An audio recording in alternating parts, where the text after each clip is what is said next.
ఆ యొక్క సాధువుపై పడి ఆ పాదుకులపై పడి అనేక విధములుగా స్తోత్రం చేయగా అప్పుడు ఆ సాధు విధముగా ప్రశ్న చేయనాడు, పోయి నీవు సత్యనారాయణ చేయదనని ప్రతిజ్ఞ చేసి అశ్రద్ధ చేత మర్చినావు. దుష్ట బుద్ధి, స్వామివారి యొక్క శాపం చేత నీకు అష్ట కష్టాలు కలుగుచున్నవి అని చెప్పగా, స్వామి నా అపరాధం క్షమింపు, నిన్ను మరొక నా శక్తి కొలదే యథావిధిగా నిన్ను పూజించుదును, శరణాగతుడమైన నన్ను రక్షించి నా ధనం నాకిచ్చి రక్షింపు అని కోరగా ఆ యొక్క సాధువు తదాస్తు అని చెప్పి తిరిగి వెళ్ళి చూసుకోగా వారి ధనం యథావిధిగా ఉన్నాయో. వారు కొంత దూరం ప్రయాణించిన తర్వాత వారి యొక్క నది వద్దకు రాగానే దూతను ఇంటికి పంపెను.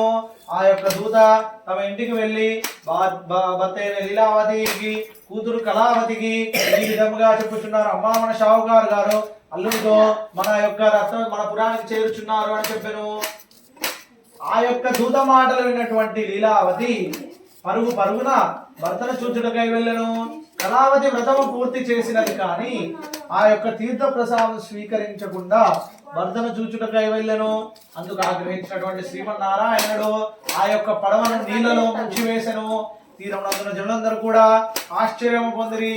అప్పుడు ఆకాశవాణి విధముగా పలికెను, కళావతి లీలావతి మీరు వ్రతము చేసినారు కానీ ఆ యొక్క స్వామివారి యొక్క ప్రసాదం స్వీకరించకుండా మీ పతులను చూడడానికి వచ్చినారు, అందుకే ఈ యొక్క విషయం కలిగినది అని వారు తెలుసుకున్న తర్వాత వారు మరలా పరుగున ఇంటికి వెళ్ళి స్వామివారి యొక్క ప్రసాదం తీసుకుని వచ్చి చూసినచో వారు ఆ యొక్క పడవ తేలికబడి ఆ యొక్క మరియు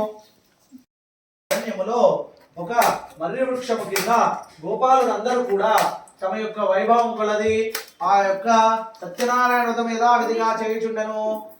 ఆ యొక్క మహారాజు తాను రాజుననే గర్వముతో ఆ యొక్క వ్రత సమీపంలోకి వెళ్ళగా ఆ యొక్క చూద్యం చూస్తున్న దైవం, అన్నవరములో వెలసిన దైవం, ప్రతిష్ఠా కొలిచే దైవం, శ్రీ సత్యనారాయణుని సేవకురారమ్మ, మనసారా స్వామిని కొలిచి హారతులియరమ్మ, అర్చన చేద్దామా మనసు అర్పణ చేద్దామా, స్వామిని మదిలోనే కోవెల కడదామా, 10 కాలాలు పసుపు కుంకుమలు ఇమ్మని కోరేనా, శ్రీ సత్యనారాయణుని సేవకురారమ్మ, మనసారా స్వామిని కొలిచి హారతులియరమ్మ.